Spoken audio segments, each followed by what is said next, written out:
We are having some technical difficulties, which is totally understandable when you try to do ad hoc reporting and getting information to you as fast as we possibly can and making sure that it's accurate at the same time. So Donald Trump is on the line. I mean, we know him as the man behind lots of real estate in Manhattan, and of course, Donald, I understand you were actually a witness to what happened this morning. Well, I have a window that looks directly at the World Trade Center, and I saw this huge explosion. I was with a group of people, and I really couldn't even believe it.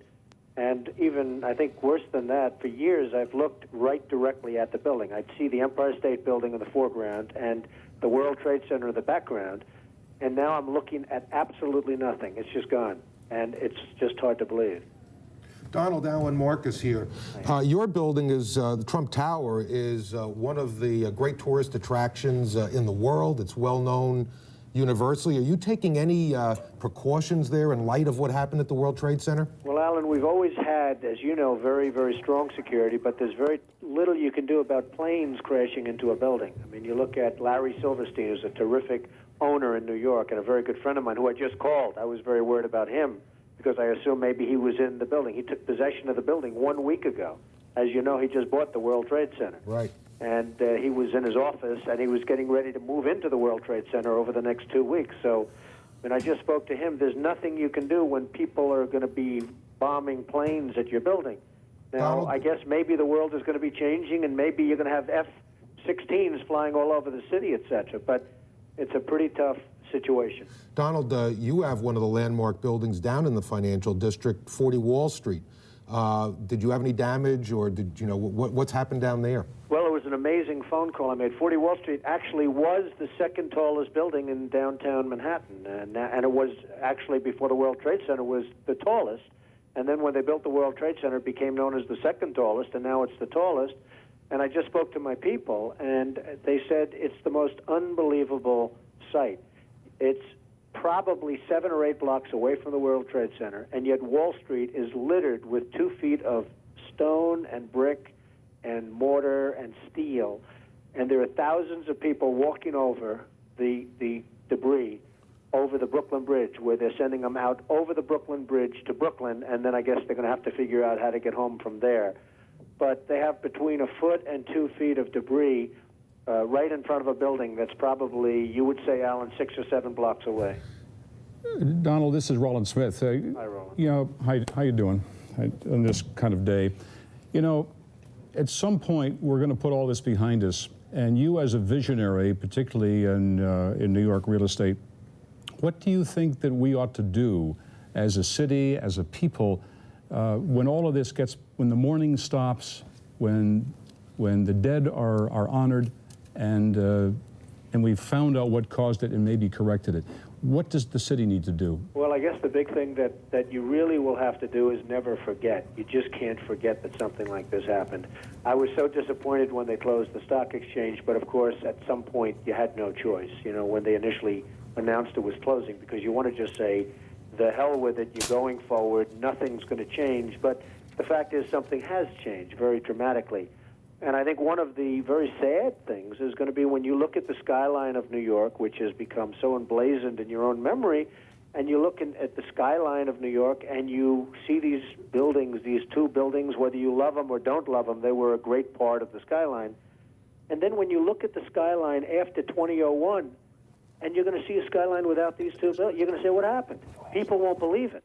You know, when you show your children or your grandchildren in years to come what New York looked like in the year 2000, and then what New York looked like just a year later, they're going to say, what happened? Hey, Donald, it's hard to believe. in the year 2000, Donald, you considered running for president. If you had done that and if you had been successful, what do you think you'd be doing right now? Well, I'd be taking a very, very tough line, Alan. I mean, you know, most people feel they know at least approximately the group of people that did this and where they are. But, boy, would you have to take a hard line on this. This just can't be tolerated, and it's got to be very, very stern. This is, as you and I were discussing before, Alan, this was probably worse than Pearl Harbor. Many more people are dead, and you know, they don't know, they have no idea, but I have somebody that was down there who witnessed at least 10 people jumping out of the building from 70 and 80 stories up in the air. I mean, you probably have 25 or 30,000 is the number I've heard, but I would think would be much more than that. I think the most of the damage will be caused not by even in the building in terms of the people dead, but by the people on the streets from falling debris. Donald, you're probably the best known builder, particularly of great buildings in the city.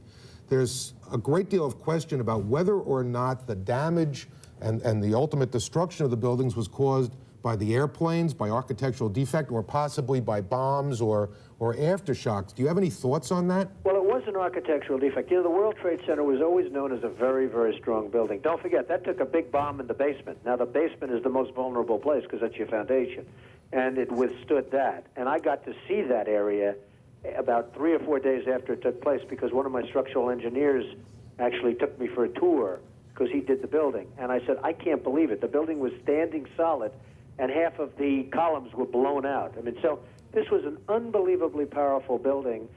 If you know anything about structure, it was one of the first buildings that was built from the outside. The steel, the reason the World Trade Center had such narrow windows is that in between all the windows, you had the steel on the outside. So you had the steel on the outside of the building.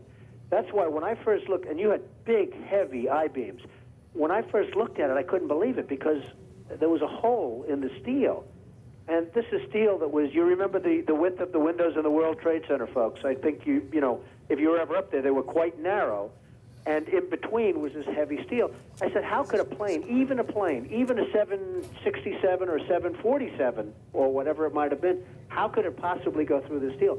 I happen to think that they had not only a plane, but they had bombs that exploded almost simultaneously, because I just can't imagine anything being able to go through that wall. Most buildings are built with the steel is on the inside around the elevator shaft. This one was built from the outside, which is the strongest structure you can have, and it was almost just like a can of soup. You know, Donald, we were looking at pictures all morning long of that plane coming into building number 2, and when you see that approach the far side, and then all of a sudden, within a matter of a millisecond, the explosion pops out the other side. Right.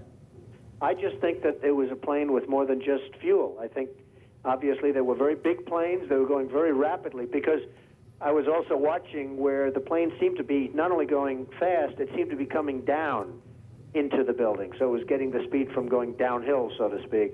It just seemed to me that to do that kind of destruction is even more than a big plane, because you're talking about taking out steel, the heaviest caliber steel that was used on a building. I mean, these buildings were rock solid.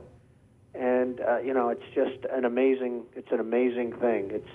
This country is different today, and it's going to be different than it ever was for many years to come.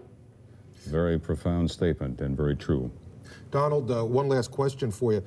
Given the magnitude of how much of American commerce took place within the Twin Towers, what do you, as you're an expert on this, what do you think is going to be the fallout over the next several weeks, months, and even years, given what we have lost in terms of those buildings going down and all that was within it? Well, I, as an example, Alan, and you might use them too, but I have an insurance company that was on the 102nd floor of the World Trade Center. They're gone.